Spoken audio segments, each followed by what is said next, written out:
ভাই ইশরাক ভাই আপনার পায়ে ধরি ভাই, আপনার দুইটা পায়ে ধরি ভাই, আপনি বিসিবি ভবন ঘেরাও দেন ভাই, আপনি ক্রিকেটটারে নাই করে দেন ভাই, আপনার দুইটা পায়ে ধরে বলতেছে ভাই, আমি ওয়াদা করতেছি ভাই আপনারা ভোট দিমু ভাই, 4টা 5টা যা লাগে ভোট দিমু ভাই, আমার গোষ্ঠীর লোকজনরে বুঝাইয়া হ্যাঁ করে দিয়া পর্যন্ত আপনারা ভোট দেওয়ামু ভাই, আপনি গেলে বিসিবি ভবনটা ঘেরাও দেন ভাই। যে দুর্দান্ত ক্রিকেট আমরা খেলছি ভাই, আপনি বিসিবি ভবনটা ঘেরাও দেওয়ার ব্যবস্থা করেন, বাকি কাজ বাংলাদেশের ক্রিকেট ফ্যানরা করে লইব ভাই। আমরা দুর্দান্ত ক্রিকেট খেলছি ভাই, পুরো বিশ্ব ইতিহাসের ক্রিকেট ইতিহাসের কলঙ্কিত অধ্যায় কেমনে করে রচনা করতে হয় ওই জিনিস আমরা করছি ভাই।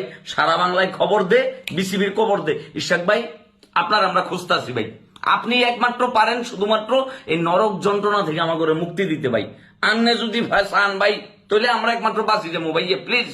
ইশাক ভাই আপনার দুইটা পায়ে ধরে বলতেছি ভাইয়া, আপনি যে কোনো মূল্যে, যে কোনো ভাবে, যে কোনো উপায়ে এই বিসিবিটাকে আপনি ঘেরাও করবার ব্যবস্থা করেন ভাইয়া।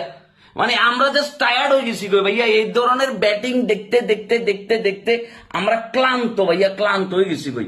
আমাদের হার্ট ব্লক হয়ে গেছে, রিং পরান লাগবো, রিং পরাইবার টাকা পর্যন্ত আমাদের কাছে নাই ভাইয়া। প্লিজ আমাদেরকে মুক্তি দেন, বাংলাদেশের ক্রিকেট ফ্যানদেরকে জাস্ট মুক্তি দেন।